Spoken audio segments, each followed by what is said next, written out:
रागीट मुलाची गोष्ट।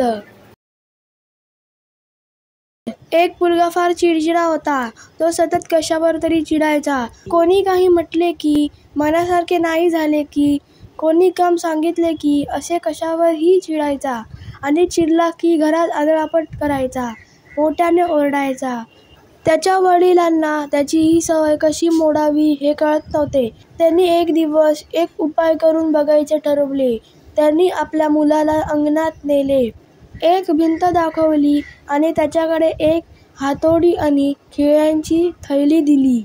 त्याला सांगितले की जेव्हा राग येईल तेव्हा दुसरे काही आपटण्याऐवजी या भिंतीसमोर येऊन एक खिळा ठोकायचा.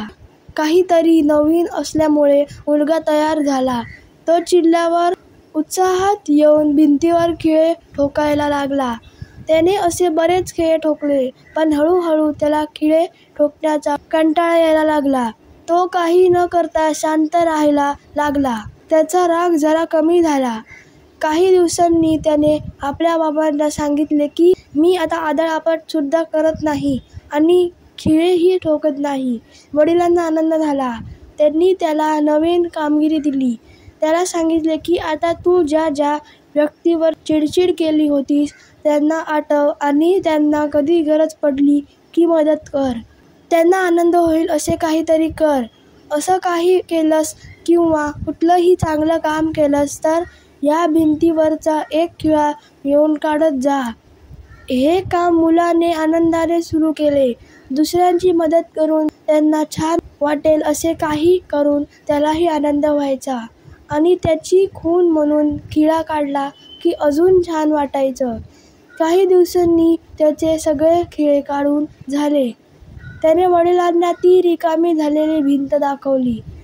वडिलांना आता मुलामध्ये झालेला बदल बघून फार अभिमान वाटला आणि आनंद झाला. त्यांनी मुलाला अजून एक उपदेश केला. जेव्हा आपण रागावतो आणि रागाच्या भरात कोणाशी वाईट वागतो तेव्हा आपण त्यांच्या मनाला दुखावतो.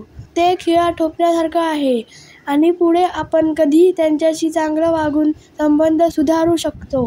ते खिळा काढण्यासारखं आहे, पण अशी संधी आपल्याला मिळतेच असं नाही. काही लोक आपल्यापासून कायमचे दुरावू शकतात आणि जरी तो खिळा काढला तरी बघ, भिंतीवर त्या खिळ्याचं छिद्र तसंच आहे. ही भिंत तर आपण सहज नीट करू शकतो, पण लोकांशी वाईट वागल्यामुळे त्यांच्या मनावर जे ओरखडे उमटतात ते लक्षात राहतातच. नंतर चांगले वागूनही ते पुसले जातीलच असं नसतं, हे नेहमी लक्षात ठेव. अयोग्य गोष्टीवर राग आलाच पाहिजे, पण आपण कधीही रागाच्या भरात अविचारीपणे न वागण्याचा प्रयत्न केला पाहिजे.